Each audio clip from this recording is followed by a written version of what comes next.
जयशंकर प्रसाद ने लिखा है, इस गंभीर अनंत नीलिमा में असंख्य जीवन इतिहास। यानी इस धरती पर या इस ब्रह्मांड में असंख्य जीवन है, उनका अपना अपना इतिहास है। उन असंख्य जीवन में, उन अनगिनत जीवों में मनुष्य को सबसे श्रेष्ठ माना जाता है। मनुष्य को सबसे श्रेष्ठ इसलिए माना जाता है कि उसके पास बुद्धि है, उसके पास विवेक है, उसके पास चिंतन करने की क्षमता है, और एक और चीज़ जो मनुष्य के पास है वो है उसकी भाषा। इस पूरे ब्रह्मांड में मनुष्य ही एक ऐसा प्राणी है, एक ऐसा जीव है जो भाषा का प्रयोग करता है। बाकी अन्य जीवों के पास भाषा नहीं होती, और यह भाषा का प्रयोग मनुष्य को अन्य जीवों की श्रेणी से अलग करता है। किसी भी भाषा में शब्दों का अपना महत्व है। शब्द भंडार जिस भाषा में जितने अधिक हैं, वह भाषा उतनी ही सुदृढ़ मानी जाती है। व्यक्तिगत तौर पर भी जो व्यक्ति शब्दों के मामले में धनी है, भाषाई दृष्टिकोण से, वही अधिक सशक्त माना जाता है। वर्ण या अक्षर किसी भी भाषा की सबसे छोटी इकाई हैं, जिनको खंडित नहीं किया जा सकता है, यानी जिनके टुकड़े नहीं किए जा सकते। वर्णों को परिभाषित करते हुए कहा गया है कि वर्ण भाषा की वह सबसे छोटी इकाई हैं जिनके खंड या टुकड़े नहीं किए जा सकते हैं।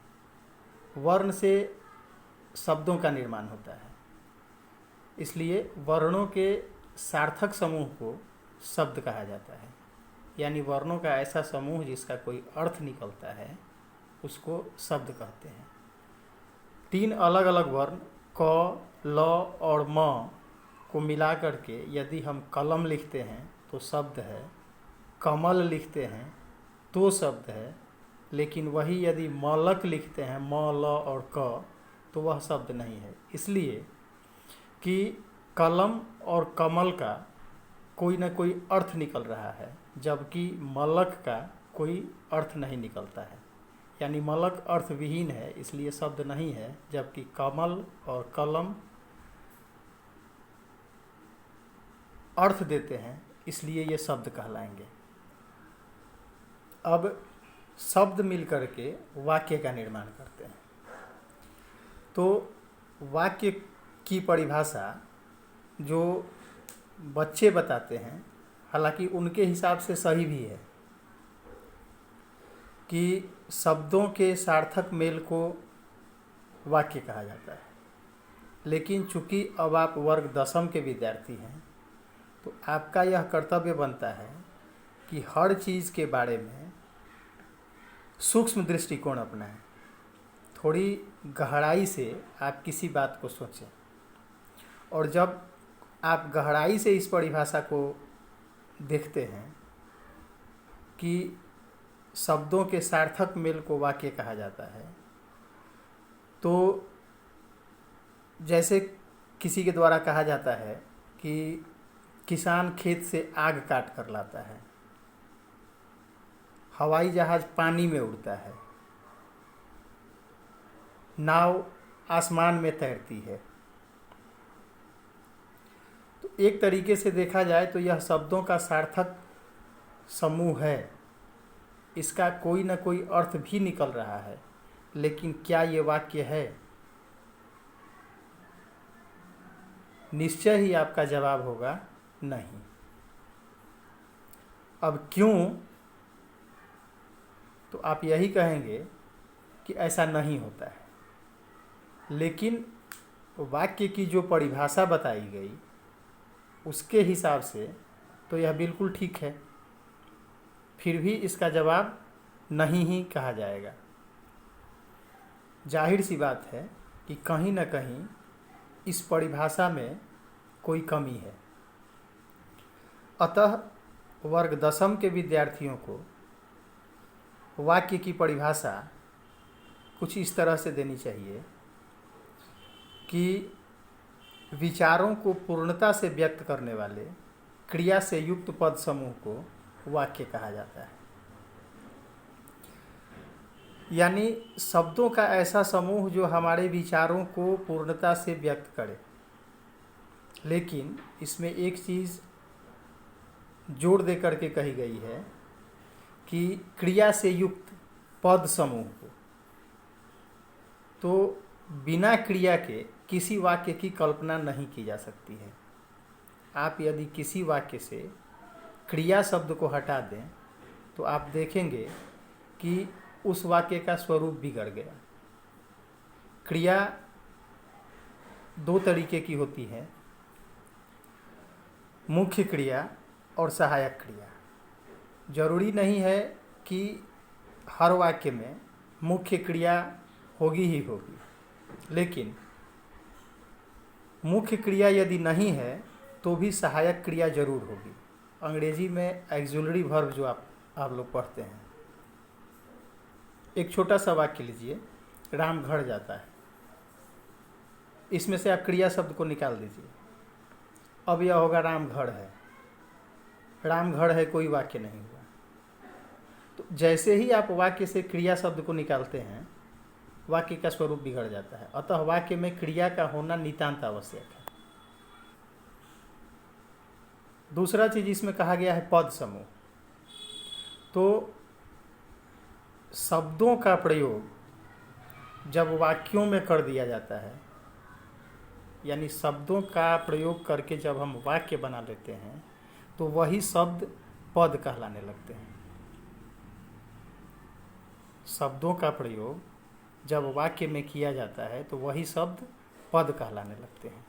दूसरी परिभाषा पद की है कि शब्दों के साथ जब परसर्ग का प्रयोग किया जाता है तो वे पद कहलाने लगते हैं। परसर्ग कारक के चिन्हों को कहा जाता है। जैसे आपने पढ़ा होगा कर्ता ने कर्म को करण से, तो ने, को, से इत्यादि जो है ये परसर्ग कहलाता है। तो परसर्ग भी जब कारक के चिन्हों के साथ शब्दों का प्रयोग करते हैं तो वही कारक के चिन्ह परसर्ग कहलाने लगते हैं। और जब शब्दों के साथ उन्हीं कारक के चिन्ह यानी परसर्ग का प्रयोग कर देते हैं तो वही शब्द पद कहलाने लगते हैं। अब परीक्षा में 3 या 4 नंबर का प्रश्न आता है पद परिचय, जिसमें कोई वाक्य लिखा हुआ रहता है और उस वाक्य के किसी शब्द को रेखांकित किया गया होता है। उस रेखांकित शब्द का यानी उस पद का परिचय आपको देना होता है। तो पद परिचय की जहाँ तक बात है, यदि आपसे कोई आपका परिचय पूछता है तो आप अपने संबंध में 3, 4, 5 बातें बताते हैं। जैसे आप अपना नाम बताएंगे, अपने पिताजी का नाम बताएंगे, अपना घर बताएंगे, अपनी शिक्षा बताएंगे या अन्य जो भी चीज़ों का सहारा लेकर के आप अपने आप को आप अपना परिचय दें।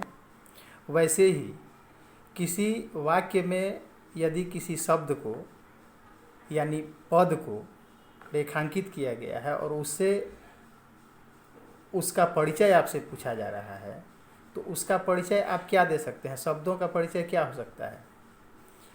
तो पद का परिचय जो होता है वह संज्ञा, सर्वनाम, क्रिया विशेषण या वचन के आधार पर एक वचन, बहुवचन, लिंग, स्त्रीलिंग है या पुल्लिंग है, ये इन्हीं सब चीज़ों को, इन्हीं सब बातों को बता करके हम उस पद का परिचय देते हैं। जब तक वह शब्द कहीं अकेले लिखा हुआ है, जैसे कहीं कलम लिखा हुआ है तो कलम शब्द का अपना कोई विशेष परिचय नहीं है।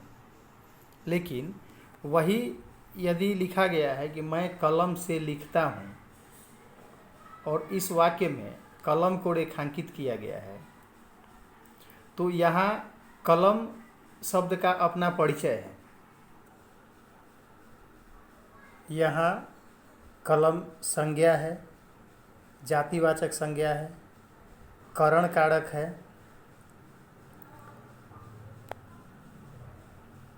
एक वचन है, स्त्रीलिंग है। वाक्यों में प्रयोग के आधार पर पद का परिचय बदलता भी है। जैसे एक वाक्य लीजिए, मेरे लाल ने लाल कमीज पहनी है। मेरे लाल ने लाल कमीज पहनी है में लाल शब्द दो जगह प्रयुक्त हुआ है, और यदि इन दोनों शब्दों को रेखांकित करके आप से इनका परिचय पूछा जाए तो मेरे लाल ने, पहला लाल जो है वह किसी के पुत्र के लिए प्रयुक्त हुआ है, यानी संज्ञा है। लाल कमीज पहनी है, दूसरा लाल जो है वह कमीज की विशेषता बता रहा है, यानी विशेषण है। तो इन्हीं सब चीज़ों का उपयोग करके, इन्हीं सब बातों पर ध्यान दे करके हम पद का परिचय देते हैं। पद परिचय के लिए आपको संज्ञा, सर्वनाम, विशेषण, क्रिया, क्रिया विशेषण, कर्ता, कर्म, कारक, लिंग, वचन, पुरुष, काल इत्यादि का सूक्ष्म अध्ययन करना होता है, सूक्ष्म अध्ययन करना होगा।